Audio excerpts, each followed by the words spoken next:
Welcome to Patkai classes. আলোচনা কৰি আগবাঢ়িছোঁ জুন মাহৰ গুৰুত্বপূৰ্ণ কাৰেণ্ট এফেয়াৰ্ছখিনি, জুন 2026। অ'কে, বহুতখিনি গুৰুত্বপূৰ্ণ কাৰেণ্ট এফেয়াৰ্ছ আছে জুন মাহত, কেইবাটাও ইম্পৰ্টেণ্ট দিনো আছে। আগন্তুক APSC পৰীক্ষাৰ কাৰণে APSC প্ৰিলিমছৰ এক্সাম যি 5 তাৰিখে হ'বলগীয়া আছে, সেইকাৰণে গুৰুত্বপূৰ্ণ হ'ব। বহুতে ৰিকুৱেষ্ট কৰি আছিলে যে জুন মাহৰখিনি সোনকালে দিব লাগে।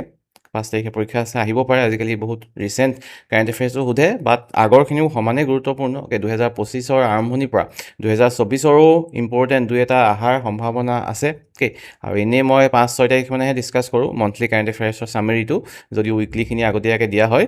কিন্তু এতিয়া পৰীক্ষা আছে কাৰণে সোনকালে যিমান পাৰি সোনকালে এইখিনি ডিছকাছ কৰি আগবাঢ়িছোঁ, ঠিক আছে। বাকী বহুতে ৰিকুৱেষ্ট কৰিছিলে যোৱা 6 মাহৰ অসমৰ কাৰেণ্ট এফেয়াৰ্ছৰ 6টা মাহৰ এটা ৰিভিজন ক্লাছ এটা ডিছকাছ কৰিব লাগে বুলি। মই অলৰেডি এপ্ৰিললৈকে কৰি থোৱা আছে। অ'কে, এপ্ৰিল মে' জুনটো তোমালোকে চাই ল'ব পৰা, নহ'লে পৰীক্ষা আগে বহুত একদম ওচৰে এদিন দুদিন আগতো দিবলৈ মন যোৱা নাই। অ'কে, নতুন আকৌ এটা বস্তু তেওঁলোকৰ নপঢ়িলেও মনটো বেয়া লাগি থাকিব পাৰে। চ' কমেণ্ট কৰি জনাবা যদি বিচাৰা 3 তাৰিখমানহে মই দিব পাৰিম চাগে। অ'কে, এটা 6 মাহৰ ছামাৰাইজড ভিডিঅ'। যদি আগৰখিনি হৈ যায় তেতিয়াহ'লে, নহ'লেও যদি হয় তেতিয়াহ'লে ন' ইছ্যু। অ'কে, চ' সেইটো এটা কথা। আৰম্ভ কৰি ভাবিছোঁ জুন মাহৰ গুৰুত্বপূৰ্ণ কাৰেণ্ট এফেয়াৰ্ছখিনি। প্ৰথমতে আমি চাম অসম সম্পৰ্কীয় যিখিনি কাৰেণ্ট এফেয়াৰ্ছ আছে, তাৰপাছত নেশ্যনেল ইণ্টাৰনেশ্যনেললৈ যাম। অতি গুৰুত্বপূৰ্ণ, অসম চৰকাৰে লঞ্চ কৰিছে মিছন চেনেহজৰী, মুগা কাপোৰৰ প্ৰমোশ্যনৰ কাৰণে। মুগা কাপোৰে যাতে ইণ্টাৰনেশ্যনেল মাৰ্কেটত এটা ভাল চাহিদা পায়। অ'কে, আৰু বহুত আমাৰ কিছুমান ড্ৰবেকছ আছে, যেনেকৈ এতিয়া গছবিলাক কমি গৈছে আমাৰ ৰবৰ প্লেণ্টেশ্যনত। বৰ্তমান গোটেই কাণ্ট্ৰিৰ ভিতৰত, গোটেই ৰাজ্যবিলাকৰ ভিতৰত অসম থাৰ্ডত আহি গৈছে ৰেংকত। ত' এইটোৱে বুজায় যে আমি বহুত ৰবৰ খেতি কৰিবলৈ ধৰিছোঁ। আৰু সেইটো কাৰণে কি হয়, যিবিলাক গছত আগতে মুগা পলু তাতে পালন কৰিছিলে। অ'কে, কাৰণ মুগা যিটো পলু থাকে, যিটো পোক থাকে, সেইটো তোমাৰ ভিতৰত নহয়, ক্ল'জ এনভাইৰমেণ্টত নহয়, সেইটো বাহিৰৰ প্ৰাকৃতিক পৰিৱেশতে হয়। শুৱালু এইবিলাক গছত হয়। চ' তেনেকুৱা গছত এইবিলাক সংখ্যা কমি যোৱাৰ ফলত সেই আমাৰ যিটো সংস্কৃতি মুগাৰ কাপোৰৰ সৃষ্টি কৰাৰ, সেইটো কমি অহা পৰিলক্ষিত হৈছিলে। চ' সেইটো কাৰণে গভমেণ্টে এটা মিছন লঞ্চ কৰিছে সেই তেনেকুৱা ধৰণৰ গছ আৰু ৰুবৰ কাৰণে। লগতে তোমাৰ অলপমান ছিষ্টেমটো অলপ টেকন'লজি ইনভল্ভ কৰাবলৈ, কাৰণ এতিয়াও পুৰণা যিটো নিয়ম, তাত এনেকৈ হাতেৰে পকোৱা নিয়মতে কামটো কৰি অহা হৈছে। চ' 396 পৰা 411 কোটি টকা ইনভেষ্ট কৰি অসমৰ যিটো GI টেগ প্ৰডাক্ট আছে মুগা গল্ডেন চিল্ক, সেইটোক এটা একদম হাইফাই ইণ্টাৰনেশ্যনেল ব্ৰেণ্ডিং কৰাৰ উদ্দেশ্যেৰে এইটো লোৱা হৈছে। অ'কে, 2028 চনলৈকে তোমাৰ 5000 হেক্টৰৰ মাটিত শুৱালু গছৰ প্লেণ্টেশ্যন কৰাৰ কথা কোৱা গৈছে। আৰু লগতে 80% GI linked digital traceability add কৰাৰ কথা কোৱা হৈছে। তাৰমানে একদম গছৰ পৰা আৰম্ভ কৰি প্ৰডাকশ্যনৰ পৰা আৰম্ভ কৰি চেলিঙলৈ গোটেই প্ৰচেছটো তাৰমানে লিংক থাকিব। সেইটো ডিজিটেলি ট্ৰেক কৰিব পৰা যাব। অ'কে, যে ক'ৰ পৰা বস্তুটো আহিছে, ক'ত কেনেকৈ বনোৱা হৈছে, ক'ত বিক্ৰী কৰা হৈছে, গোটেইখিনি সেইটো ট্ৰেক কৰিব পৰা যাব। তেনেকুৱা এটা উদ্দেশ্যেৰে এই মিছনটো লঞ্চ কৰা হৈছে। লগতে মেইন উদ্দেশ্য তোমাৰ এনেকুৱা ধৰণৰ গছবিলাক ৰোৱা, য'ত তোমাৰ যিটো চিল্ক ৱৰ্ম হয়, মুগা এণ্ডেমিক হয়, যিটো অসমতহে পোৱা যায়, বেলেগত পোৱা নাযায়, বা অসমৰ পৰিৱেশতহে হয়, বেলেগ পৰিৱেশত নহয়। এইটো এৰী আছে, সেইবিলাক তোমাৰ বেলেগতো হয়। এই বিষয়ে মই এটা ডিটেইল ভিডিঅ'ত অলৰেডি ডিছকাছ কৰি থৈছোঁ। অ'কে, কাৰেণ্ট এফেয়াৰ্ছৰ প্লেলিষ্টতে পাই যাবা, যিটো চেৰিকালচাৰ অফ আছাম। সেইটো মই সেইকাৰণে ডিছকাছ কৰিছোঁ, কাৰণ বহুত গুৰুত্ব দিয়া হৈছে এইটো সময়ত। ৰিচেণ্টলি তোমাৰ ইটালী যাওঁতেও ইটালী প্ৰাইম মিনিষ্টাৰক গিফ্ট দিছিলে মুগা কাপোৰ। চ' এইটো সময়ত বহুতখিনি গুৰুত্ব লাভ কৰিছে, আৰু সেইকাৰণে এইটো টপিকৰ ওপৰত প্ৰশ্ন অহাৰ সম্ভাৱনা বহুত আছে, বা প্ৰিলিমছত নাহিলেও তোমাৰ মেইনছতো অহাৰ সম্ভাৱনা বহুত আছে। তেজপুৰৰ লিচুৰ দিনে দিনে চাহিদা বাঢ়ি গৈছে। এতিয়া দাম তোমাৰ 40-50 টকা এটা লিচুৰ দাম। অ'কে, আৰু সেই তেজপুৰ লিচুৰ তোমাৰ 100 বছৰো সম্পূৰ্ণ হৈছে। 100 বছৰ সম্পূৰ্ণ হৈছে, কাৰণ তোমাৰ 1923 100 বছৰ পাৰ হৈ গৈছে, 2023ত 100 বছৰ হৈছিলে। চ' 1923 চনত তেতিয়া তোমাৰ তাৰ মিউনিচিপালিটি চেয়াৰপাৰ্চন হৈছিলে পদ্মনাথ গোহাঁই বৰুৱা, যি সাহিত্য সভাৰ প্ৰথম প্ৰেচিডেণ্ট আছিলে। তেওঁ বিভিন্ন জেগাৰ পৰা আনি এনেকুৱা ধৰণৰ প্ৰজাতিৰ লিচু, বম্বেইয়া, চাহী, ইলাচি, পিয়াজি, যিটো তেজপুৰৰ এনভাইৰমেণ্টে বহুত শ্বুট কৰে, তো তাত ৰুইছিলে সেই বিভিন্ন জেগাত। এতিয়া সেই গছবিলাকেই বিভিন্ন জেগাত এটা বাগানৰ নিচিনা সৃষ্টি কৰি, তেজপুৰ ইউনিভাৰ্চিটি যদি যোৱা ৰাস্তাটোত গৈছা তেতিয়া দেখা পাইছা তেনেকুৱা তেজপুৰ লিচুৰ বাগান আছে। অ'কে, তো তেনেকুৱা ধৰণৰ যিটো লিচু, য'ত তোমাৰ গুটিটো বহুত সৰু থাকে, ভিতৰৰ পাল্পটো বহুত বেছি থাকে, ছালখন বহুত পাতল থাকে, সেই লিচুটো খাবলৈও বহুত টেষ্টি হয়। আৰু সেইটোৰ ইণ্টাৰনেশ্যনেল মাৰ্কেটত বহুত চাহিদা আছে। অলৰেডি তোমাৰ থাইলেণ্ড, ছিংগাপুৰ, ডুবাইলৈ পঠোৱা হৈছে 1000 কেজি। অ'কে, 1000 কেজি ডুবাইলৈ পঠোৱা হৈছে। GI টেগ আছে তেজপুৰ লিচিৰ। চ' সেইকাৰণে গুৰুত্বটো অতি গুৰুত্বপূৰ্ণ আৰু কি প্ৰজাতিৰ আছে সেইটো গুৰুত্বপূৰ্ণ বম্বাইয়া চাহি ইলাচি পিয়াজি অ'কে কি ডিষ্টিংগুইশ্যন আছে এটাও এটা উল্লেখ কৰা হৈছে থুলমূলকৈ আৰু গুৰুত্বপূৰ্ণ হ'ব তেজপুৰ লিচু ফেষ্টিভেল যিটো ছেকেণ্ডবাৰৰ কাৰণে এইবাৰ পতা হৈছে যোৱা বছৰ পাতিছিলে এইবছৰ আকৌ জুনৰ 6 পৰা 7 তাৰিখলৈ পতা হৈছে তেজপুৰত 100 বছৰ সম্পূৰ্ণ হোৱাৰ পাছত এইটো মানে প্লেনিং কৰি তেনেকৈ তেজপুৰ লিচু ফেষ্টিভেল পতা হৈছে তাত প্ৰমোচনো হয় যেনেকৈ ডাম্বুকত তোমাৰ অৰেঞ্জ ফেষ্টিভেল পাতে তেনেকৈ তেজপুৰত এতিয়া লিচু ফেষ্টিভেল পতা হৈছে যিটো জেগাত তোমাৰ যেনেকুৱা হয় যিটো মানে বিখ্যাত তেনেকুৱা ধৰণৰ ফেষ্টিভেল এটা পাতিলে এটা ভাল এটা ফ'কাছ পায় বস্তুটোৱে অ'কে তেনেকুৱা অন্য বস্তুবিলাকৰো তেনেকুৱা ফেষ্টিভেল পাতিব পাৰে অ'কে আমাৰ বিশেষকৈ যিবিলাক তোমাৰ এথনিক ড্ৰিংক আছে অ'কে তোমাৰ হেৰি হওক ৰহি হওক তোমাৰ আপং হওক জুদিমা হওক চ' এই গোটেইখিনিও এটা তেনেকুৱা ৱাইন যেনেকৈ অলপমান সেইটো আৰু গভমেণ্টে চাব লাগিব ভালকৈ অ'কে একদম আৰু মদাহী হেৰি টাইপ হ'লে নহ'ব কিন্তু তেনেকুৱা টেষ্টিংটো ৱাইন টেষ্টিঙৰ এটা যেনেকৈ বাহিৰত এটা সংস্কৃতি আছে তেনেকুৱা ধৰণৰ এটা মানে কৰিব পাৰে অলপ চফিষ্টিকেটেড ধৰণত অ'কে আমাৰ মানে খালে ডুঙে পৰি থকাকৈ হ'লে নহ'ব খাই মেলি এনিৱে নেক্সট আহিলে ইউৰোপীয়ান ইউনিয়নৰ মেম্বাৰ অ'কে তেওঁৰ নাম আছিলে হাৰ্ভে ডেলফিন তেওঁ আহি ব্লু ভেলী ইনিচিয়েটিভ এটা লঞ্চ কৰি গৈছে ব্লু ভেলিজ ইনিচিয়েটিভ মানে আমাৰ যিকেইটা নৰ্থ ইষ্টৰ ৰাজ্য সেইখনক ব্লু ভেলিজ বুলি কয় ব্লু ভেলী ইনিচিয়েটিভ লঞ্চ কৰি কি কৰা হৈছে এটা ভেলু চেইন বনোৱাৰ কথা কোৱা হয় ছাষ্টেইনেবল ভেলু চেইন অ'কে যিটো তোমাৰ ফলত কি হ'ব আমাৰ যিবিলাক বস্তু প্ৰডাক্ট হয় এতিয়া বিভিন্ন ধৰণৰ প্ৰডাকশ্যন হেৰিৰ পৰা আৰম্ভ কৰি আমাৰ আঁতৰ বিশেষকৈ যিবিলাক তোমাৰ বহুত ফ্ৰেগ্ৰেঞ্চ থকা এনেকুৱা গছ আছে তাৰপিছত তোমাৰ আয়ুষ যিবিলাক প্ৰডাক্ট আছে যিবিলাক তোমাৰ হাৰ্বেল প্ৰডাক্ট আছে য'ত তোমাৰ বহুত মানে মেডিচিনেল ভেলু আছে চ' সেইখিনি এটা ভেলু চেইন বনোৱাৰ কথা কোৱা হৈছে যে প্ৰডাকশ্যনখিনি এটা জেগাত হৈ এটা মানে ৰাস্তাইদি সেইখিনি গৈ এটা ভাল মাৰ্কেট পায়গৈ চ' সেইটো কাৰণে ভেলু চেইন বনাবৰ কাৰণে এটা ইনিচিয়েটিভ লঞ্চ কৰা হৈছে ব্লু ভেলিজ ইনিচিয়েটিভ আৰু সেইটো কাৰণে আহিছিলে ইউৰোপীয়ান ইউনিয়নৰ এম্বেচাডৰ Herve Delphin Assam visit কৰিছিলেহি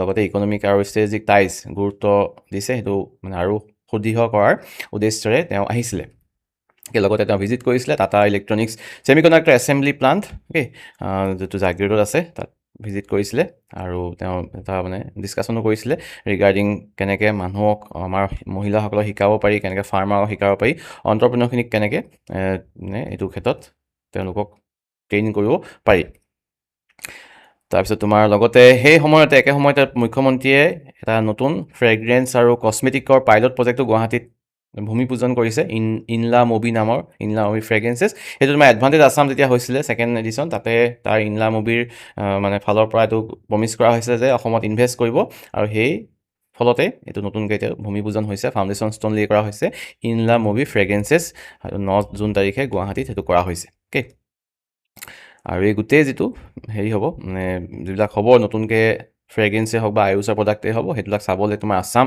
startup the next আছে অ'কে যিটো তোমাৰ ষ্টেটৰ প্ৰথমটো এনেকুৱা ধৰণৰ এটা ছিষ্টেম যিটো তোমাৰ আমাৰ ট্ৰেইন কৰিব আমাৰ এণ্টাৰপ্ৰেনৰবিলাকক অ'কে গোটেই বস্তুটো চাব সেইটোৰ নাম হৈছে Assam startup the next okay first dedicated state on marquee startup incubator located in Ambari Guwahati নামটো গুৰুত্বপূৰ্ণ হ'ব হাৰ্ভি ডেলফিন অসম চৰকাৰে নতুন আইডিয়া লগাইছে যাতে চাহ জনজাতিৰ যিখিনি ছাত্ৰ ছাত্ৰী আছে তেওঁলোকে স্কুল আধাতে এৰি নিদিয়ে কামত লাগি নাযায় সৰু শিশু শ্ৰমত লাগি নাযায় মাক বাপেও লগাব নোৱাৰে সেইকাৰণে কি কৰিছে স্কুলবিলাকক পইচা দিব 5,400 টকাকৈ পাৰ ষ্টুডেণ্ট ষ্টুডেণ্টক নিদিয়ে পইচাটো দিব স্কুলবিলাকক যাতে স্কুলবিলাকে ব্যৱস্থা কৰিব পাৰে গাড়ী লৈ সেই ষ্টুডেণ্টবিলাকক ঘৰৰ পৰা অনা নিয়া কৰা যেনেকৈ তোমাৰ প্ৰাইভেট স্কুলবিলাকৰ স্কুল ভেন থাকে তেনেকুৱা ধৰণৰ স্কুল ভেন থাকিব চাহ বাগানৰ স্কুলবিলাকৰ যাৰ ফলত ঘৰে ঘৰে গৈ নাহোঁ বুলি ক'লেও হয়তো উঠাই আনিব অ'কে বা ৰিকুৱেষ্ট কৰিব আহিবলৈ চ' তেনেকুৱা ধৰণৰ এটা ইনিচিয়েটিভ যাৰ ফলত হয়তো গাড়ীত উঠিবলৈ পায় ফূৰ্তিতে আহিবা লগৰবিলাকক অহা দেখি তেওঁ যোনে নাহোঁ বুলি ভাবিছিলে সিও আহিব বিচাৰিব বা তাইও আহিব বিচাৰিব চ' সেইটো কাৰণে গভমেণ্টে লঞ্চ কৰিছে সেইটো প্ৰথম দেশৰ ভিতৰতে প্ৰথম এনেকুৱা ইনিচিয়েটিভ য'ত তোমাৰ গভমেণ্টে চৰকাৰী স্কুলক পইচা দিছে টু প্ৰভাইড স্কুল ভেন্স বা যিকোনো ধৰণৰ ফেচিলিটি লগতে এস্কৰ্ট থাকিব লাগিব কোনোবা এজন থাকিব লাগিব গাইড লগত যি চাব ষ্টুডেণ্ট আহিছে নাই বা নাহিলেও কিয় নাই অহা সেইটো সুধিব পাৰিব চ' সেইটো ডাইৰেক্ট তোমাৰ স্কুলবিলাকক ফাণ্ডিং দিব গভমেণ্টে লোকেল ট্ৰেন্সপৰ্ট প্ৰভাইড কৰিবৰ কাৰণে first of its kind govt initiative Purnima Devi Barman, যাক আমি জানো হাড়গিলা সংৰক্ষণৰ কাৰণে, অ'কে, তেওঁ বহুতখিনি অলৰেডি এৱাৰ্ড পাইছে। গোটেই লিষ্টখন মই ইয়াত এৱাৰ্ডৰ ইয়াত দি দিছোঁ ৰাইট ছাইডে, অ'কে। 2017 পৰা হোৱাইটলি এৱাৰ্ডৰ পৰা আৰম্ভ কৰি হোৱাইটলি তেওঁ দুবাৰ পাইছে, 2024, 2017, যিটো গ্ৰীণ অস্কাৰ বুলি কোৱা হয়, এনভাইৰমেণ্টেল ৱৰ্কৰ কাৰণে দিয়া হয়। UN চেম্পিয়ন অফ দ্য আৰ্থ সন্মান তেওঁ পাইছে, অ'কে, এইটো ডাঙৰ এটা প্ৰেষ্টিজিয়াছ সন্মান। ভাৰত চৰকাৰৰ পৰা নাৰী শক্তি পুৰস্কাৰ পাইছে, okay. Time magazine of the women ইয়েৰৰ লিষ্টতো তেওঁৰ নাম আছিলে, অ'কে। আৰু ৰিচেণ্টলি 2026 তেওঁক দিয়া হৈছে wave finder award, national geographic society এইটো দিয়ে সন্মানটো, লগতে কিয়া আমেৰিকাৰ নামৰ এটা সংস্থা জড়িত হৈ আছে। সন্মানটোৰ নাম হৈছে ৱেভ ফাইণ্ডাৰ এৱাৰ্ড, আৰু সেইটো প্ৰদান কৰা হৈছে ডক্টৰ পূৰ্ণিমা দেৱী বৰ্মনক, যি গুৱাহাটী ইউনিভাৰ্চিটি বা জুলজিত PhD কৰিছিলে। তেওঁৰ এটা মহিলা অনলি ওমেন এটা দল আছে, যি হাড়গিলাৰ সংৰক্ষণৰ কাম কৰে। হাড়গিলাটো দেখিবলৈ অলপ বেয়া কাৰণে মানুহে তাক খেদে বা মাৰে, অ'কে, বা লেতেৰা বস্তু খাই কাৰণে যেনেকৈ শগুন নোহোৱা হৈ গৈছে, তেনেকৈ লাহে লাহে হাড়গিলাও নোহোৱা হ'বলৈ ধৰিছিলে। সেইটো কাৰণে এই হাড়গিলা সংৰক্ষণ যে কৰিব লাগে। আগতে বহুত পথাৰত দেখা পোৱা যায় ডাঙৰ এটা চৰাই, হাড়গিলা বৰটোকোলা বুলি নিচিনা আৰু, অ'কে। কিন্তু আজিকালি সংখ্যাটো কমি গৈছে, কাৰণ মানুহে দেখিবলৈ বেয়া কাৰণেই তাক খেদে বা মাৰে, অ'কে। আৰু সেইটো কাৰণে সেইটো সংৰক্ষণৰ প্ৰয়োজন অনুভৱ কৰি তেওঁ আৰম্ভ কৰিছিলে এটা ইনিচিয়েটিভ, যাৰ ফলত তেওঁ বহুতখিনি এতিয়া সফল হৈছে, অ'কে। কামৰূপৰ হয় ডক্টৰ পূৰ্ণিমা দেৱী বৰ্মন। গ্ৰেটাৰ এডজুটাণ্ট ষ্টৰ্কৰ সংৰক্ষণৰ কাৰণে তেওঁ বহুত দিন ধৰি কাম কৰি আহিছে। অসমৰ পৰা পাইছে কেইবাটাও বস্তু নতুনকৈ GI টেগ, যাৰ ফলত এইটো বস্তু যে পৰিচয় আমাৰ লগতে জড়িত, অন্য জেগাত নহয়, আমাৰ ইয়াতে হয়, সেই পৰিচয়টো দিয়া হয় জিঅ'গ্ৰাফিকেল ইণ্ডিকেশ্যনৰ জৰিয়তে।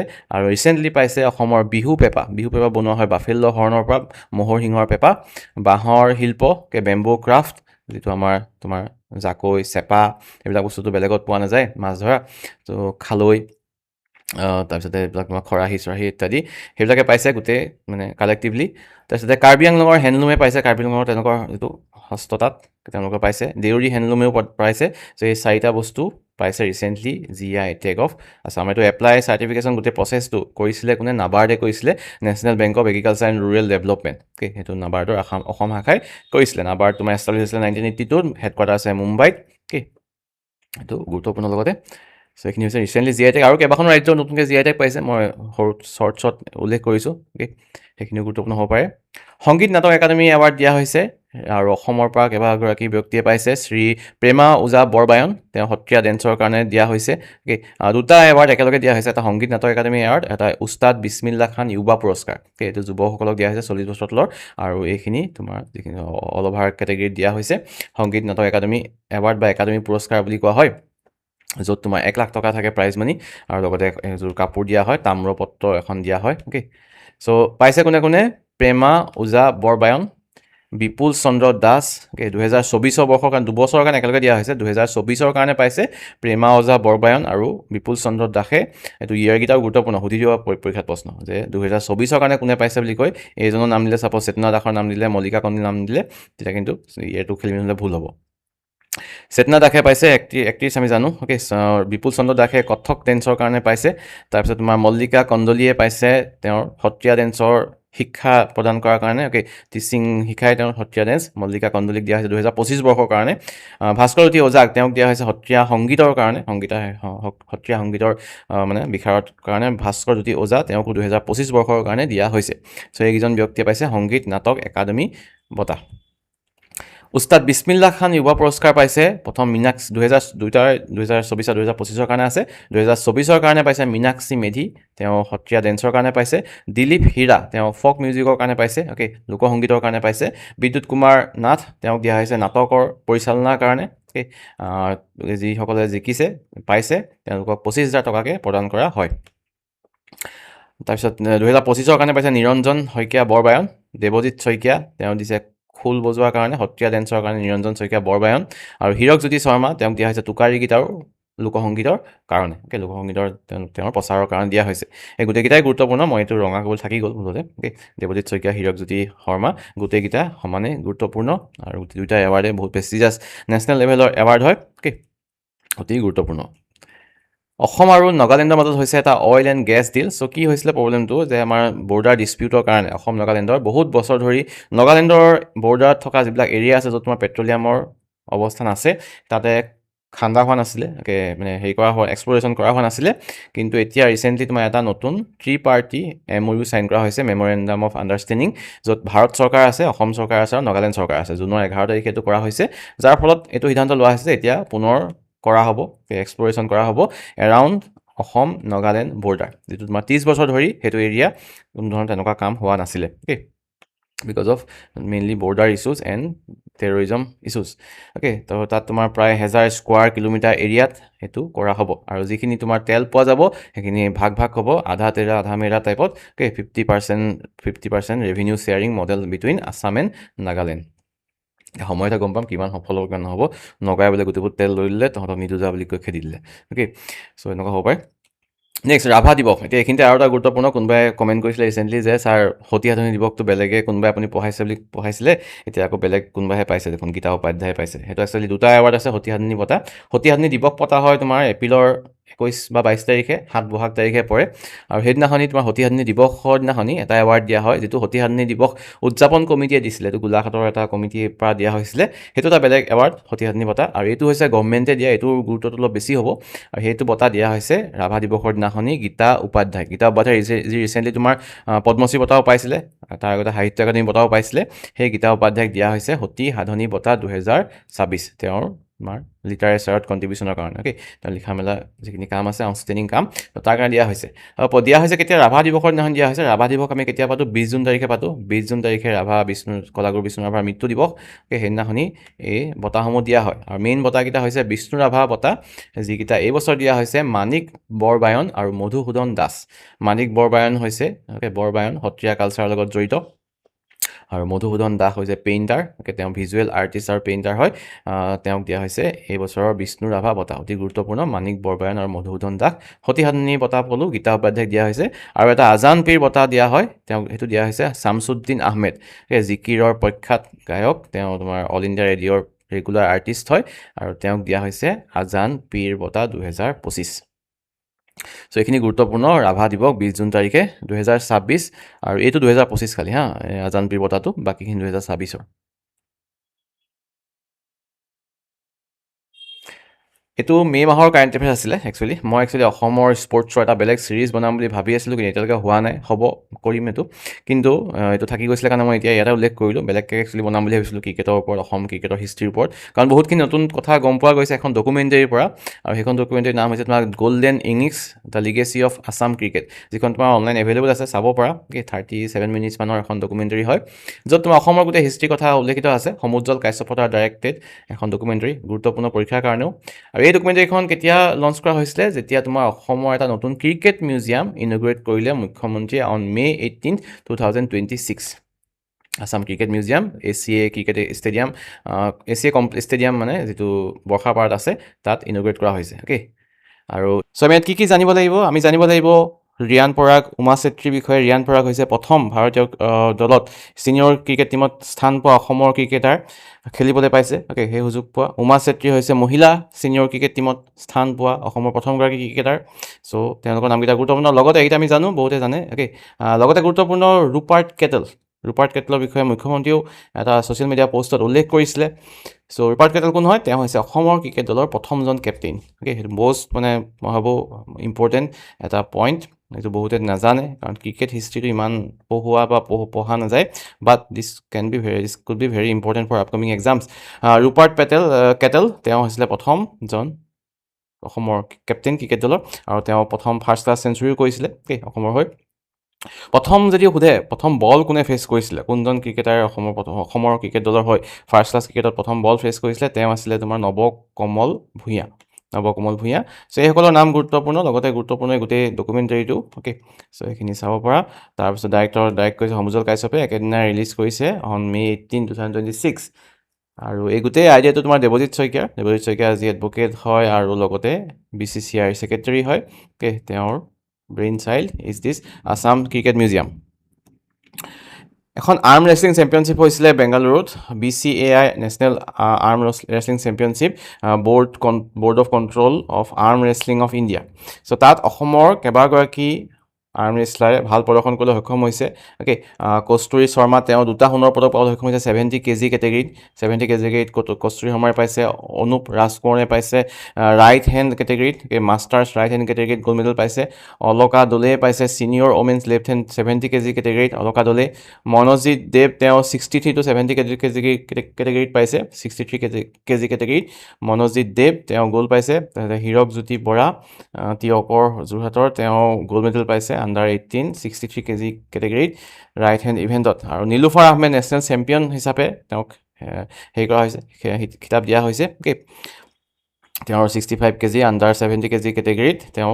নেশ্যনেল চেম্পিয়ন হ'বলৈ সক্ষম হৈছে নীলুফাৰ আহমেদ এইগৰাকী আৰু এইগৰাকী নামকেইটা গুৰুত্বপূৰ্ণ হ'ব পাৰে অ'কে হেৰি হৈ আছে ৱৰ্ল্ড তোমাৰ আৰ্ম ৰেচিং চেম্পিয়নশ্বিপ হ'বলৈ গৈ আছে ভাৰতত তাত তাৰতো হয়তো অসমলৈ কেইবাটাও মানে পদক অহাৰ সম্ভাৱনা আছে তেনজিং বড়োচাৰ এখন ডকুমেণ্টাৰী ৰিচেণ্টলি খুব পপুলাৰ হৈছে বহুতখিনি এৱাৰ্ড পাইছে আৰু লগতে বহুতকেইটা মানে প্ৰেষ্টিজিয়াছ ফিল্ম ফেষ্টিভেলত তাত দেখুওৱা হৈছে ৰিচেণ্টলি মুম্বাই ইণ্টাৰনেশ্যনেল ফিল্ম ফেষ্টিভেলত এই ডকুমেণ্টাৰীখন দেখুওৱা হৈছিলে তেনজিং বড়োচা কি হয় তেওঁ এজন খেতিয়ক হয় তেওঁ খেতি কৰে অৰ্গেনিক ফাৰ্মিং কৰে অৰ্গেনিক টি ফাৰ্মিং কৰে য'ত কোনো ধৰণৰ পেষ্টিচাইড নলগায় আৰু লগতে তেওঁৰ যিবিলাক চাহৰ বাগান সেইবিলাক হৈছে ৱৰ্ল্ডৰ প্ৰথম এলিফেণ্ট ফ্ৰেণ্ডলি টি ফাৰ্মছ তাতে হাতী আহিব পাৰে অ'কে হাতী মানে কোনো ধৰণৰ তাত মানে ক্ষতিকাৰক বস্তু নাই আজিকালি কি কৰা হয় হাতীয়ে যাতে আহি নষ্ট কৰিবই নোৱাৰে হাতী তেতিয়া বাউণ্ডেৰীত তোমাৰ ইলেক্ট্ৰিক ফেন্স দিয়া হয় ড্ৰেইন ডিটছ দিয়া হয় এনেকুৱা ডাঙৰ গাঁত থাকে য'তে হাতী আহি পৰে বহুত হাতী পৰে সৰু হাতী মৰে তেনেকুৱা নিউজ আমি প্ৰায় পাই থাকোঁ লগতে তোমাৰ কেমিকেল পেষ্টিচাইডৰ কাৰণেও বিভিন্ন ক্ষতি হ'ব পাৰে গছৰ পাত চাত খালে চ' সেই তেনেকুৱা ধৰণৰ কোনো ধৰণৰ ক্ষতিকাৰক বস্তু নাই আৰু অৰ্গেনিক ফাৰ্মিং কৰে কোনো ধৰণৰ কেমিকেল পেষ্টিচাইড নকৰে আৰু সেইকাৰণে তেওঁৰ চাহৰ চাহিদাটো বিশেষকৈ বিদেশী মাৰ্কেটত বহুত বেছি আৰু সেইজন তেনজিং বড়োচাৰ ওপৰত এটা ডকুমেণ্টাৰী এখন বনাইছিলে কোনে বনাইছে ডক্টৰ মুছুখা ৰামচয়াৰীয়ে Tenzing Bodosa the story of a tribal entrepreneur okay নামটো গুৰুত্বপূৰ্ণ ডাইৰেক্টৰ নামটো গুৰুত্বপূৰ্ণ তেওঁ কি কৰে কি হয় ক'ৰ হয় ওদালগুৰি ডিষ্ট্ৰিক্টৰ সেইটো গুৰুত্বপূৰ্ণ তেনজিং বড়োচা অসম সম্পৰ্কীয় সৰু but important current affairs Shri Aniruddhadev sports university আছে ডিব্ৰুগড়ত সেইখনে পাইছে gold medal on world bicycle day আছিলে জুন 3 তাৰিখে সেইদিনাখন এটা গ'ল্ড মেডেল পাইছে কিয় পাইছে সেই ইউনিভাৰ্চিটিখনৰ কেম্পাছত তোমাৰ কোনো ধৰণৰ গাড়ী নচলে গাড়ী মানে যিবিলাকত তোমাৰ পেট্ৰল ইউজ কৰা হয় বা ডিজেল ইউজ কৰা হয় তাত চলে অকল চাইকেল অ'কে ত' ভেহিকল ফ্ৰী কেম্পাছ হোৱাৰ কাৰণে এটা সন্মান পাইছে from union ministry of youth affairs and sports on world bicycle day অসমত এতিয়া কি হ'ব আধাৰ কাৰ্ড বনাবলৈ যদি এডাল্ট হয় মানে 18 বছৰ ওপৰ হয় আধাৰ কাৰ্ড বনোৱা প্ৰক্ৰিয়াটো জটিল হৈ পৰিব বনাব পাৰিব বাট তেতিয়া একদম ডিচিলৈকে পাৰ্মিশ্যন ডিচিলৈকে যাব লাগিব অ'কে প্ৰচেছটো জটিল হৈ পৰিব যাতে বিদেশী নাগৰিকে সোমাই আধাৰ কাৰ্ড বনাই নলয় বহুতে তোমাৰ পইচা খুৱাই বনাই দিয়ে চ' এতিয়া সৰু হ'লে পাৰিব আণ্ডাৰ 18 হ'লে পাৰিব বাট 18ৰ ওপৰত হ'লে এইটো প্ৰচেছটো বহুত কমপ্লিকেট কৰি দিয়া হৈছে অলৰেডি মই ডিছকাছ কৰিছিলোঁ যে মুগা পালনৰ কথা কওঁতে যে ৰাবাৰ প্ৰডাকশ্যনত অসম এতিয়া 3 নম্বৰত আহি গৈছে after Kerala and Tripura okay দিনে দিনে বৃদ্ধি হৈছে অসমত ৰবৰৰ উৎপাদন গীতিকা তালুকদাৰ তেওঁ ফটো জাৰ্নেলিষ্ট হয় আৰু আগতেও মই ডিছকাছ কৰিছোঁ তেওঁৰ বিষয়ে তেওঁ হৈছে ভাৰতৰ একমাত্ৰ মহিলা ফটো জাৰ্নেলিষ্ট যি ফিফা ৱৰ্ল্ড কাপ কভাৰ কৰিব নৰ্থ আমেৰিকা গৈছে অ'কে 3 নম্বৰ বাৰ আগতেও গৈছে থাৰ্ড টাইমৰ কাৰণে গৈছে গীতিকা তালুকদাৰ অসমৰ যিটো AISF আছে Assam innovation and startup foundation okay যি তোমাৰ অসমৰ ইনোভেশ্যন আৰু ষ্টাৰ্টআপখিনি চাই কেনেকৈ কি কোনে কি কৰিছে নতুন বস্তু কি উলিয়াইছে কি পাৰিছে নাই পৰা কিমান সেইখিনি কামৰ হয় তেওঁলোকে চাইন কৰিছে MOU ভাষিনী ডিভিজনৰ লগত ভাষিনী যিটো 2025ত লঞ্চ কৰা হৈছিলে য'ত তোমাৰ কি হয় AI ইউজ কৰি অট'মেটিকেলি ট্ৰেঞ্চলেট কৰা হয় আৰু বিশেষকৈ ভইচ ট্ৰেঞ্চলেশ্যন থাকে য'ত তুমি কথাটো ক'লে ডাইৰেক্ট ইংলিছলৈ ট্ৰেঞ্চলেট কৰি দিয়া হয় বা অন্য ভাষাত লিখিলে ইংলিছলৈ ট্ৰেঞ্চলেট কৰা হয় চ' তেনেকুৱা ধৰণৰ এটা ছিষ্টেম ভাষিনী ডিভিজন আৰু তাৰ লগত MOU চাইন কৰিছে Assam innovation and startup foundation ভাষাৰ যিটো প্ৰব্লেম বেলেগ আমাৰ ঢেৰ ভাষা আছে ভাৰততো অসমতো চ' সেই ভাষাৰ প্ৰব্লেমটো আঁতৰ কৰিবৰ কাৰণে এইটো কৰা হৈছে যাতে কোনো ধৰণৰ বাধা নাহে যে সৰু কোনোবা বেছিকৈ নপঢ়া নুশুনা মানুহেও যদি আগবাঢ়ি আহে বা আগবাঢ়ি আহিছে অলৰেডি অ'কে ইনোভেশ্যনৰ ক্ষেত্ৰত ষ্টাৰ্টআপৰ ক্ষেত্ৰত তেওঁলোকৰ কাৰণে যদি অসুবিধা নহয় ভাষাৰ কাৰণে সেইটো কাৰণে এইটো ষ্টেপ লোৱা হৈছে এইটো গুৰুত্বপূৰ্ণ শিৱাংগী সোণোৱাল ফ্ৰম তিনিচুকীয়া ডিষ্ট্ৰিক্ট তেওঁ হৈছে অসমৰ পৰা প্ৰথম ওমেন ফায়াৰ ইঞ্জিনিয়াৰ নাগপুৰত আছে ফায়াৰ ছাৰ্ভিচৰ college national fire service college তাত তোমাৰ গ্ৰেজুৱেশ্যন লাভ কৰিছে অসমৰ শিৱাংগী সোণোৱালে আগতে মেইল বহুতে পাইছে হয়তো মেইলৰ তেনেকৈ প্ৰথম কোন আছিলে বুলি চাইছিলোঁ মই তেনেকৈ নাম পোৱা নাই হয়তো বহুতে পাইছে but women she is first Shivangi Sonowal Okay, so these are about Assam current affairs. এতিয়া আহোঁ আমি ৰাজ্যৰ পৰা আঁতৰি অলপ নেশ্যনেল আৰু ইণ্টাৰনেশ্যনেল কাৰেণ্ট এফেয়াৰ্ছলৈ। DRDO টেষ্টিং কৰিলে এটা missile ballistic missile defence system. So' ballistic missile যিবিলাক ইণ্টাৰ কণ্টিনেণ্টেল বেলেষ্টিক মিছাইল আছে, যিবিলাক তোমাৰ কণ্টিনেণ্ট পাৰ হৈ একদম আহিব পাৰে 5,000 কিলোমিটাৰ 3,000 কিলোমিটাৰ ৰেঞ্জ থকা। চ' সেই তেনেকুৱা মিছাইল প্ৰতিৰোধ কৰিবৰ কাৰণে ছাপ'জ এটেক কৰিলে, অ'কে, কোনোবা এখন দেশে এটেক কৰিলে, চাইনাই এটেক কৰিলে, ইণ্ডিয়ালৈ আহি আছে মিছাইলটো। চ' মিছাইলটো আকাশতে ভাঙাৰ ব্যৱস্থা কৰিবৰ কাৰণে ভাৰতে টেষ্টিং কৰিছে multi layered ballistic missile defence system, BMD system. Full ফৰ্মটো গুৰুত্বপূৰ্ণ। DRDO সেইটো 10-11 তাৰিখে উৰিষ্যাৰ কোষ্টত সেই টেষ্টিংটো কৰিছে, অ'কে।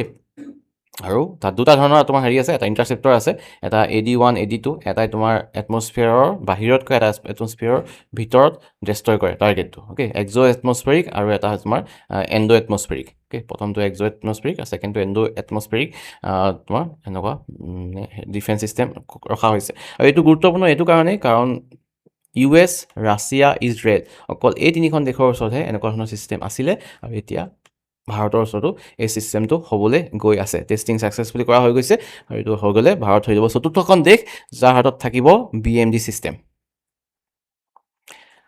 প্ৰধানমন্ত্ৰী মোদী গৈছিলে G7 এটেণ্ড কৰিবৰ কাৰণে। G7 এটেণ্ড কৰিব যাওঁতে তেতিয়া তাতে বহুতকেইখন দেশ তেওঁ ভ্ৰমণ কৰি আহিলে। ফ্ৰান্সত গৈছিলে।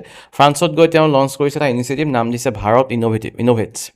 চ' ভাৰত ইনোভেটছত কি হয়, ভাৰতৰ যিবিলাক তোমাৰ ৰিচাৰ্চ এণ্ড ডেভেলপমেণ্ট আছে, যিবিলাক তোমাৰ নতুন ইনোভেশ্যন আছে, deep tech innovation, university startup বা লেবৰেটৰী যিবিলাক ৰিচাৰ্চ এণ্ড ডেভেলপমেণ্ট, চ' সেইখিনি মাৰ্কেট ভেলু এটা প্ৰদান কৰিবৰ কাৰণে, সেইখিনি যাতে কোনোবাই কিনে, তাৰ হেৰিয়ে হওক বা পেটেণ্টেই হওক বা গোটেই টেকন'লজিটোৱে হওক, চ' সেইখিনি যাতে এটা মাৰ্কেট পায়, সেইটো কাৰণে এইটো প্ৰমোশ্যনৰ কাৰণে ভাৰতে লঞ্চ কৰিছে ভাৰত ইনোভেটছ, অ'কে।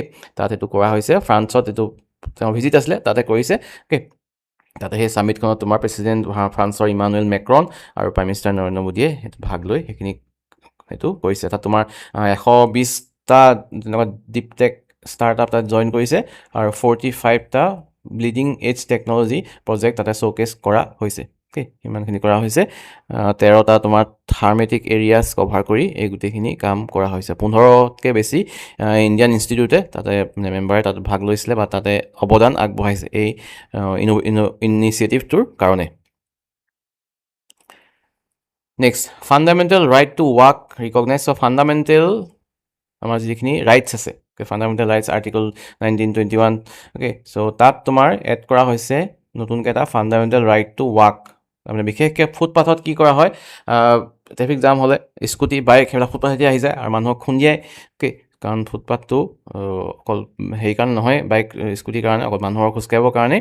চ' সেইটো কাৰণে সুপ্ৰিম কোৰ্টে in a case of Maniyar Ilias versus P. Ayyappan তাত ৰুল কৰিছে জুন 19 যে right to walk on demarcated footpath is a fundamental right. সেইটো তোমাৰ article 19D, article 21, article 19ABC লগত ইনক্লুড কৰা হৈছে। 19D তোমাৰ ফ্ৰীডম অফ মুভমেণ্টৰ কথা কোৱা হৈছে, যে ভাৰতীয় নাগৰিকে পাব্লিক প্লেচত মুভমেণ্ট কৰাৰ ফ্ৰীডম আছে। Right to life and dignity, নিজৰ প্ৰতিৰক্ষা কৰা, নিজকে সুৰক্ষিত কৰি ৰখাৰ ৰাইট আছে, অ'কে। যদি সুৰক্ষিত অনুভৱ নকৰে তেতিয়াহ'লে ফাণ্ডামেণ্টেল ৰাইটটো আমাৰ নোহোৱা হোৱা নিচিনা হয়, অ'কে। তাৰপিছত তোমাৰ আৰ্টিকল 19 ABCত আছে protect ancillary freedoms like public expression, assembly, তাত কথা পতাৰ গোট খোৱাৰ অধিকাৰ আছে, অ'কে। তাতে কোনো ধৰণৰ বাইকে আহি হৰ্ণ মাৰি থাকিলে নহ'ব, ফুটপাথত বোলে ৰৈ আছে কাৰণে পিচফুল এছ'চিয়েশ্যন কৰাৰ আমাৰ অধিকাৰ আছে। চ' এইখিনি হ'বৰ কাৰণে আমি ৰাইট টু ৱাক থাকিব লাগিব, okay. Right to walk on demarcated footpath, যিবিলাক আমাৰ নিৰ্ধাৰণ কৰা থাকে আৰু এইখিনি পৰা এইখিনি ফুটপাথ বুলি, তেনেকুৱা জেগাত খোজকঢ়াৰ, সুৰক্ষিতভাৱে খোজকঢ়াৰ আমাৰ অধিকাৰ আছে। সেইটো ছুপ্ৰিম কোৰ্টে তাকে ৰিচেণ্টলি সেইটো কৈছে। G7 7খন প্ৰভাৱশালী দেশ, বিশ্বৰ আটাইতকৈ প্ৰভাৱশালী দেশ বুলি ক'ব লাগিব। তো তেওঁলোকৰ এটা গ্ৰুপ যিটো ফৰ্ম হৈছিলে 1975 at G6, তাৰপিছত তোমাৰ ইউৰোপীয়ান ইউনিয়ন আৰু ৰাছিয়া জইন হৈছিলে, G8 হৈছিলে। কিন্তু পাছত ৰাছিয়া আকৌ ওলাই গৈছিলে। ক্ৰিমিয়া নামৰ যিডোখৰ তোমাৰ পেনিনচুলা আছিলে ইউক্ৰেইনৰ, সেই পেনিনচুলাটো 2014 সময়ত ৰাছিয়াই তোমাৰ হেৰি কৰিছিলে, তাতে দখল কৰিছিলে, আৰু সেইটো কাৰণে এটা ক্ৰাইচিছ বিতৰ্ক হৈছিলে এই বাকীকেইখন দেশৰ লগত, মত বিভেদ হৈছিলে, আৰু সেইটো কাৰণে ৰাছিয়া ওলাই গৈ G8 পৰা আকৌ G7 হৈছিলে সেইটো সময়ত। বৰ্তমান G7ত আছে USA, UK, France, Germany, Japan, Italy, Canada, okay, বাকী অন্য দেশক তোমাৰ ভিজিটিং হেৰি হিচাপে মাতে, আলহী হিচাপে গেষ্ট হিচাপে মাতে। তাতে প্ৰাইম মিনিষ্টাৰ মোদীও গৈছিলে, অ'কে, প্ৰাইম মিনিষ্টাৰ মোদী গৈ তাতে হেৰিৰ লগত কথা পাতিছিলেগৈ আমেৰিকাৰ ৰাষ্ট্ৰপতি ট্ৰাম্পৰ লগত বহুত দিনৰ মূৰত, অ'কে। আৰু ইউৰোপীয়ান ইউনিয়নো থাকে তাতে নন এনুমাৰেটেড, মানে লিষ্টেড নহয়, বাট ইটছ এ মেম্বাৰ, বাট হেৰি নহয় একদম মানে বাকীকেইটাৰ নিচিনাকৈ ফুল ফ্লেজ মেম্বাৰ নহয়। চ' তাত থাকে আৰু এইখন G7। আৰু এইবাৰ ক'ত হৈছে? এইবাৰ হৈছে তোমাৰ ফ্ৰান্সৰ ইভিয়ান নামৰ জেগাত হৈছে 15 পৰা 17 তাৰিখলৈকে।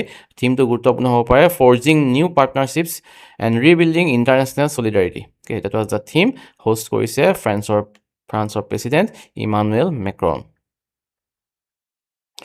নেক্সট, প্ৰাইম মিনিষ্টাৰ তাত G7ত যাওঁতে আৰু কেইবাখনো দেশ ভ্ৰমণ কৰিছিলে, মই অলৰেডি উল্লেখ কৰিছোঁ। গৈছিলে শ্লোভেকিয়াত প্ৰথমজন প্ৰাইম মিনিষ্টাৰ, অ'কে, ভাৰতৰ পৰা যোৱা, কাৰণ শ্লোভেকিয়া ফৰ্ম হোৱা বেছি বছৰ হোৱা নাই, 1993ত ফৰ্ম হৈছিলে শ্লোভেকিয়া। তাৰ আগতে তোমাৰ চেকোস্লোভেকিয়া নামৰ এখন দেশ আছিলে, চেক ৰিপাব্লিক, এতিয়াৰ চেক ৰিপাব্লিক আৰু শ্লোভেকিয়া লগ লাগি চেকোস্লোভেকিয়া আছিলে।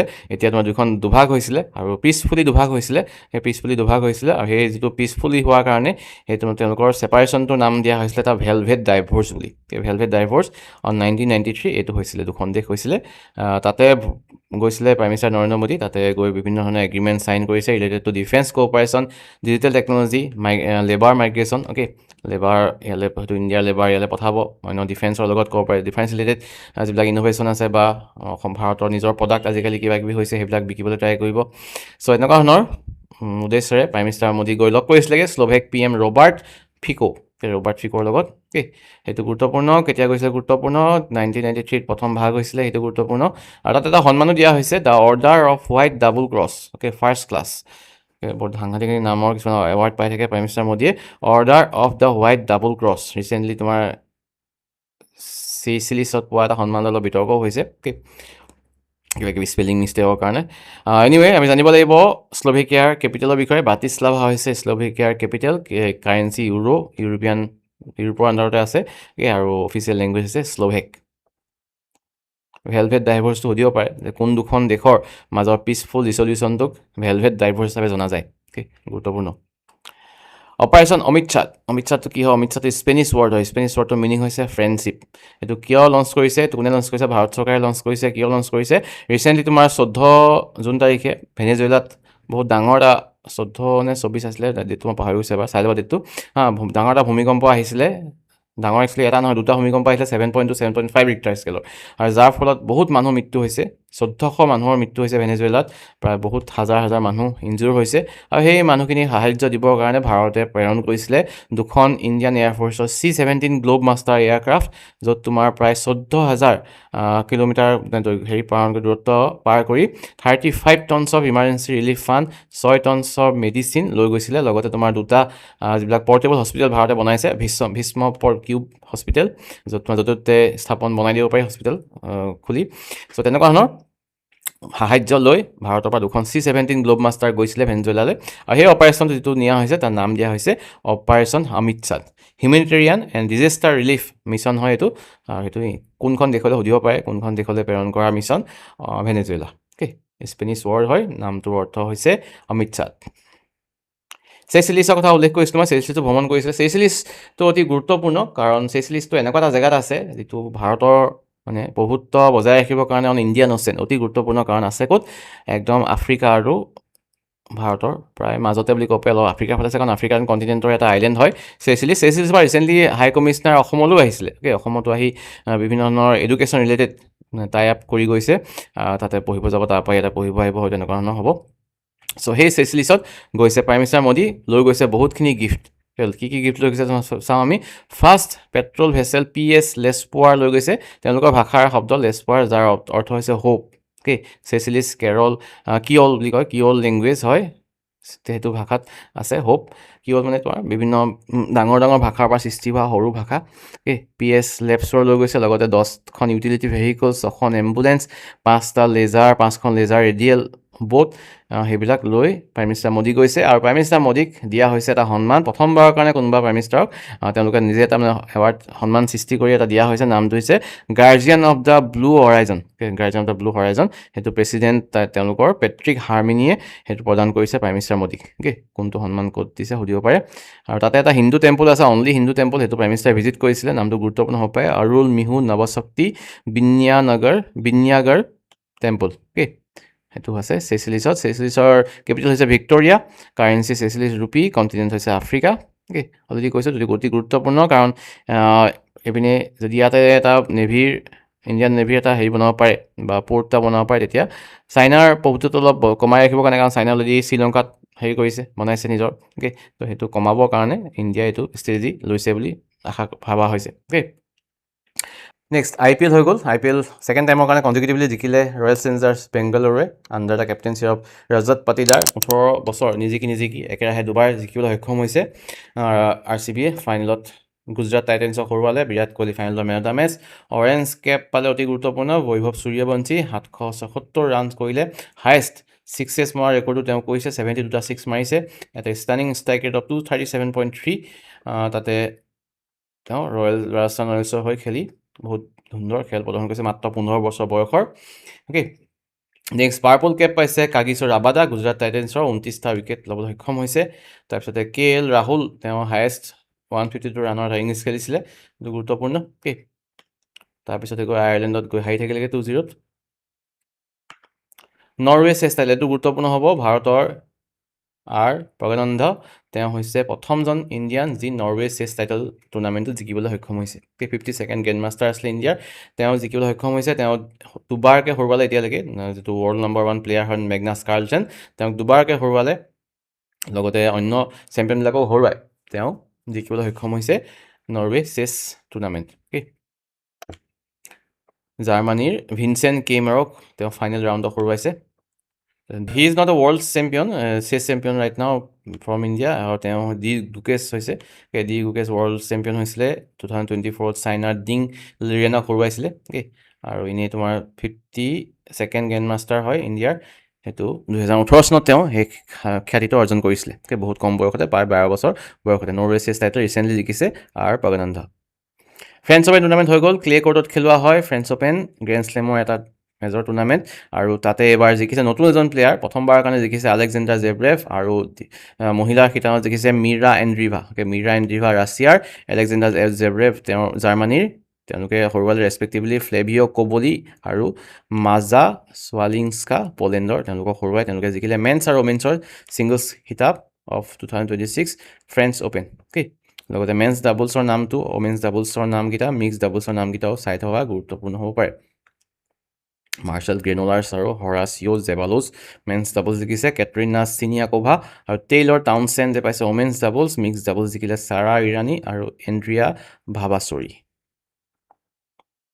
প্ৰথমবাৰৰ কাৰণে হৈছে য়োগাসন চেম্পিয়নশ্বিপ ভাৰতে পাতি এনেকুৱা ধৰণৰ খেলবিলাক উলিয়াব লাগে য'ত মানে ভাৰতৰ সেইটো বেছি স্কিলটো বেছি তেতিয়া তোমাৰ বহুত মেডেল পাবলৈ সক্ষম আৰু অলিম্পিক্সত এড হ'বলৈ গৈ আছে অলিম্পিক্সত যে এড হয় তেতিয়া তোমাৰ ভাৰতৰ হয়তো আৰু পদক কেইটামান আহিব আৰু প্ৰথমবাৰৰ কাৰণে হৈছে ৱৰ্ল্ড য়োগা চেম্পিয়নশ্বিপ আৰু এক্সপেক্ট কৰা নিচিনাকৈ ভাৰতে জিকিছে বহুতকেইটা মেডেল পাবলৈ সক্ষম হৈছে প্ৰায় 114টা মেডেল পাইছে 102টা গ'ল্ড মেডেলেই পাইছে বহুত ডিফাৰেঞ্চ ছেকেণ্ড পজিশ্যনৰ লগত আৰু সেইটো ক'ত হৈছে তোমাৰ গুজৰাটত হৈছে গুজৰাটৰ EKA এৰেনা যিটো ষ্টেডিয়াম আছে তাত হৈছে তাৰ মেস্কটটো গুৰুত্বপূৰ্ণ বীৰ দ্য লায়ন এটা সিংহ বীৰ নামৰ এই সিংহটো মেস্কট হিচাপে ৰখা হৈছে জুনৰ প্ৰথম সপ্তাহত 4-5 তাৰিখলৈকে এই টুৰ্ণামেণ্টটো হৈছিলে য়োগাসন ভাৰত আৰু ৱৰ্ল্ড য়োগাসন ফেডাৰেশ্যনে সেইটো অৰ্গেনাইজ কৰিছে ইয়াতে প্ৰথমবাৰৰ কাৰণে হৈছে সেইটো গুৰুত্বপূৰ্ণ য়োগাসন চেম্পিয়নশ্বিপ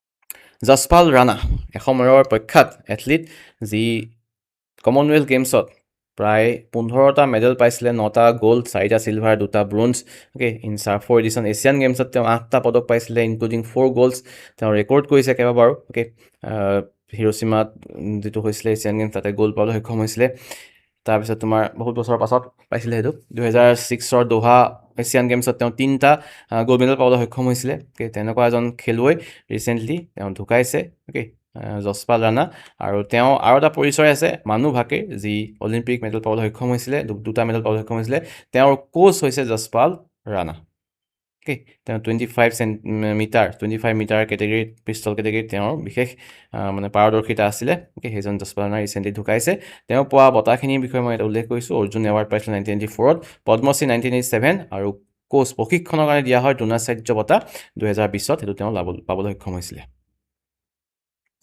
লগতে দিয়া হৈছে ইণ্ডিয়ান এথলেটিক্স এৱাৰ্ড প্ৰথমবাৰৰ কাৰণে দিয়া হৈছে এইটো 20 জুন তাৰিখে ৰাভা দিৱসৰ দিনাখনি দিয়া হৈছে এথলেটিক্স ফেডাৰেশ্যন অফ ইণ্ডিয়াৰ দ্বাৰা অ'কে তাত প্ৰথমবাৰৰ কাৰণে এথলেটিক্স অফ দ্য ইয়েৰ সন্মান লাভ কৰিছে নীৰজ চোপ্ৰা মেন্স কেটেগৰীত আৰু পাৰুল চৌধুৰী ওমেন কেটেগৰীত তেওঁলোকে লাভ কৰিছে ওমেন পাৰুল চৌধুৰী দৌৰবিদ হয় স্প্ৰিণ্টাৰ হয় আৰু নীৰজ চোপ্ৰা আমি জানো তেওঁ জেভলিন থ্ৰ' কৰে বাকী ইমাৰ্জিং এথলিটছত পাইছে শ্বাহনৱাজ খান আৰু পূজা সিং তেওঁলোকে তোমাৰ লং জাম্পৰ লগত জড়িত তেওঁলোকক দিয়া হৈছে ইমাৰ্জিং এথলিটছ সন্মান আৰু বেষ্ট কোচ দিয়া হৈছে পাৰভীৰ সিং থ্ৰ'জৰ কোচ পাৰভীৰ সিঙে পাইছে বেষ্ট কোচ লগতে লাইফ টাইম এচিভমেণ্ট বঁটা দিয়া হৈছে P T Usha Anju Bobby George G C Randhawa Bahadur Singh Chauhan technical officer এই ষ্টেটকেইটা গুৰুত্বপূৰ্ণ হ'ব পাৰে এই টেকনিকেল অফিচাৰ চাই থ'ব পাৰোঁ ষ্টেট এছ'চিয়েশ্যন বেষ্ট পাইছে তামিলনাডু আৰু ছাপৰ্টিং এথলেটিক্সৰ কাৰণে পাইছে উৰিষ্যাই অ'কে বেষ্ট স্পনচৰ পাইছে ৰিলায়েন্স ফাউণ্ডেশ্যনে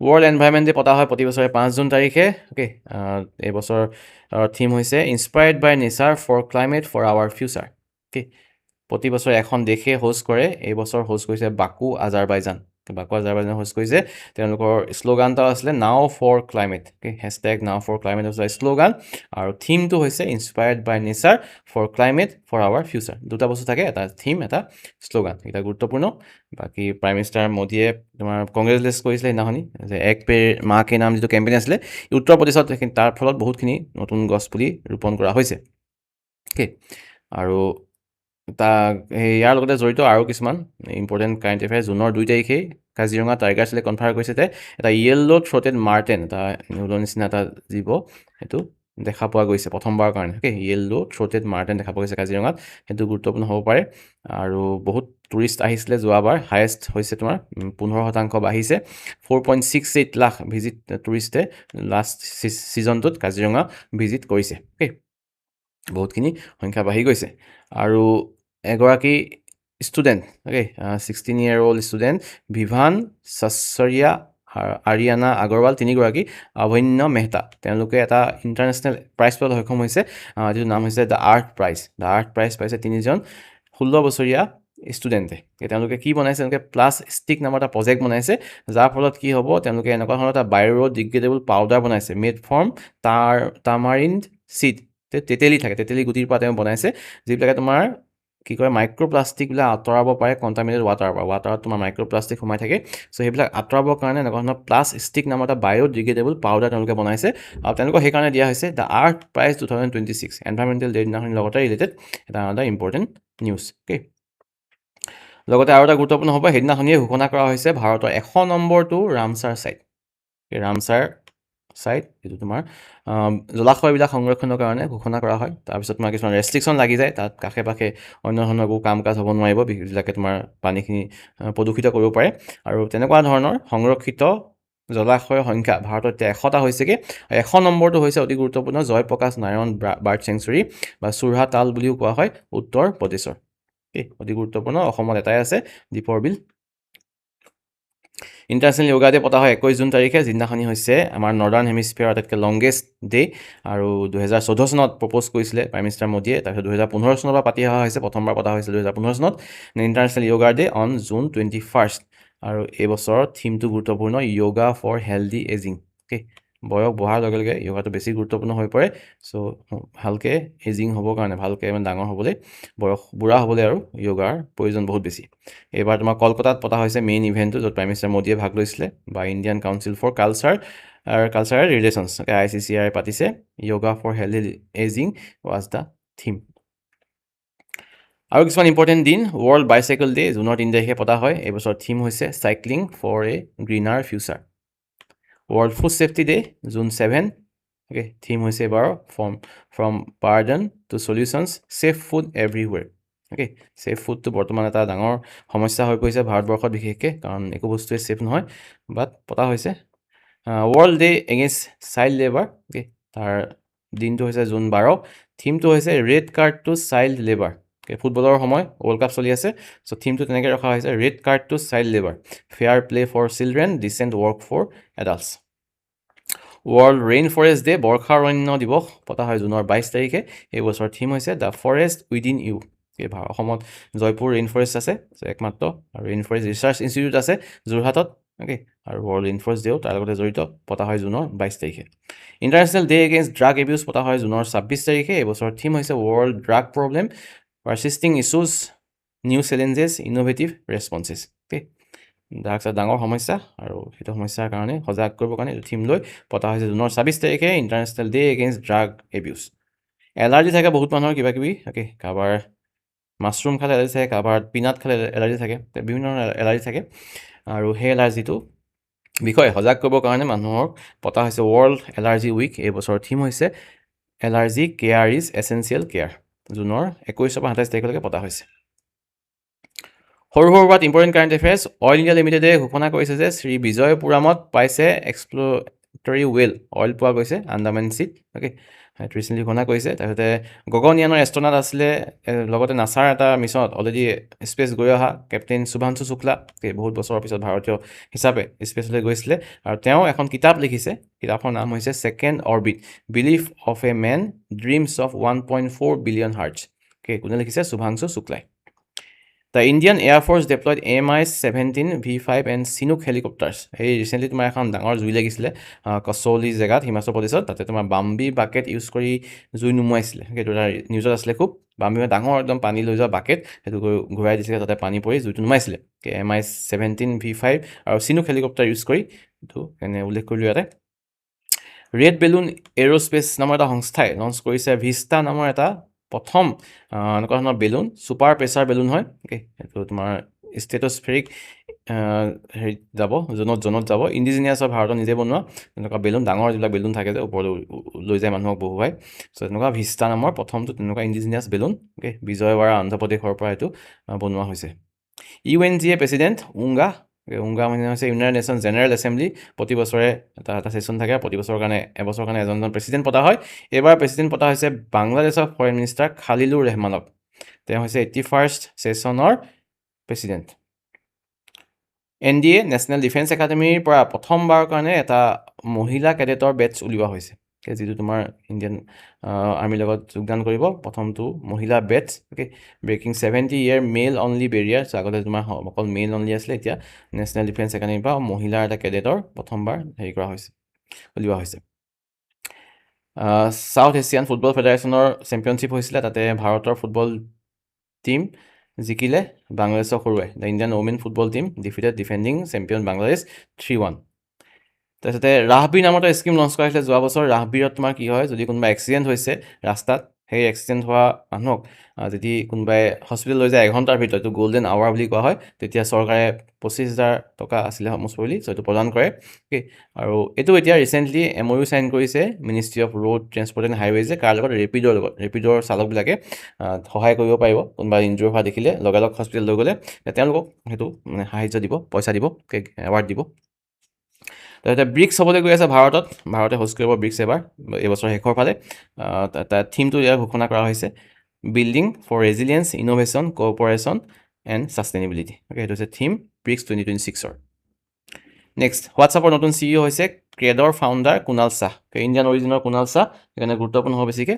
তেওঁ হৈছে নতুন global CEO of WhatsApp Cape Verde নামৰ সৰু এখন দেশ আইলেণ্ড কাণ্ট্ৰি তাৰো এজন গ'লকিপাৰ খুব ফেমাছ হৈছে এতিয়া বজিনহা তেওঁ স্পেচিয়েলি স্পেইনৰ লগত খেলখনত মাত্ৰ একো গ'ল হ'ব নিদিলে বহুত এটেক কৰাৰ ফলতো চ' তেওঁৰ নামটো গুৰুত্বপূৰ্ণ আৰু ৱৰ্ল্ড কাপৰ বিষয়ে আৰু তথ্য আহি থাকিব শেষত আমি ভালকৈ ডিছকাছ কৰিম তাৰপিছতে ইণ্ডিয়া হৈ পৰিছে বৰ্তমান ডমেষ্টিক এভিয়েন মাৰ্কেটত 3rd ৰেংকত আহি গৈছে সেইটো ৰিচেণ্টলি প্ৰাইম মিনিষ্টাৰে কিবা এটা ভাষণত উল্লেখ কৰিছিলে সেইকাৰণে উল্লেখ কৰিলোঁ ইয়াতে 3rd largest domestic aviation market য'ত তোমাৰ মানে আমাৰ সেইবিলাক ডমেষ্টিক ফ্লাইট আমি ইউজ কৰা ইণ্ডিগ' হওক বা অন্য স্পাইচ জেট হওক গোটেই যিটো মাৰ্কেট সেই মাৰ্কেটৰ ক্ষেত্ৰত লাৰ্জেষ্ট মানে 3rd লাৰ্জেষ্ট হৈ পৰিছে ইণ্ডিয়া ত্ৰিপুৰাৰ চাৰিন্দা নামৰ এটা ইনষ্ট্ৰুমেণ্ট যিটো তোমাৰ চিটাৰৰ নিচিনা এটা ইনষ্ট্ৰুমেণ্ট এনেকৈ তাৰ বজাই লৰাই বজোৱা হয় সেইটো লাভ কৰিছে GI টেগ ৱৰ্ল্ডৰ প্ৰথম ট্ৰিলিয়নাৰ হৈছিলে ইলন মাস্ক কেইদিনমানৰ কাৰণে, আকৌ বিলিয়নাৰলৈ নামি আহিলে।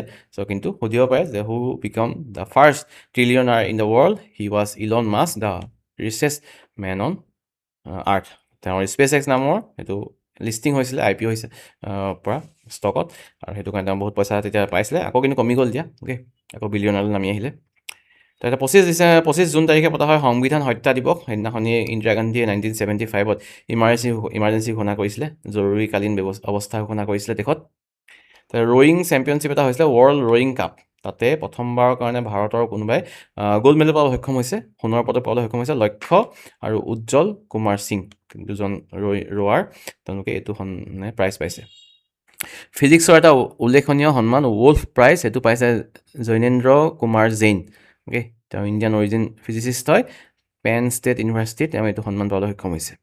আৰু দুটা নতুন GI টেগ লাভ কৰিছে, এটা বিহাৰৰ পিৰিয়া পেইণ্টিং বুলি, এইটো নেচাৰেল কালাৰলৈ ডায়েগ্ৰাম বেছড এটা পেইণ্টিং হয়, বেলেগ বেলেগ ডায়েগ্ৰাম কি গাঁৱৰ তোমাৰ প্ৰতিচ্ছবি অঁকা হয়, গাঁৱৰ পৰিৱেশৰ, সেই তেনেকুৱা পিৰিয়া পেইণ্টিঙে বিহাৰৰ পাইছে GI টেগ। আৰু খুৰাচানী ইমলি, এটা বিশেষ তেতেলী, সেইটো লাভ কৰিছে মধ্যপ্ৰদেশৰ GI টেগ। অ'কে, নতুন surveyor general of India SGI, তেওঁ হৈছে শৈলেশ কুমাৰ সিনহা। নেক্সটটো important, new director of intelligence bureau', আগতে তপন কুমাৰ ডেকা আছিলে অসমৰ, এতিয়া হৈছে মহেশ দীক্ষিত নতুন ডাইৰেক্টৰ। অ'কে, 1993 বেটছৰ IPS officer Mahesh Dikshit is the new director of intelligence bureau'. So' এইখিনি হৈছে গুৰুত্বপূৰ্ণ কাৰেণ্ট এফেয়াৰ্ছ অফ জুন 2023।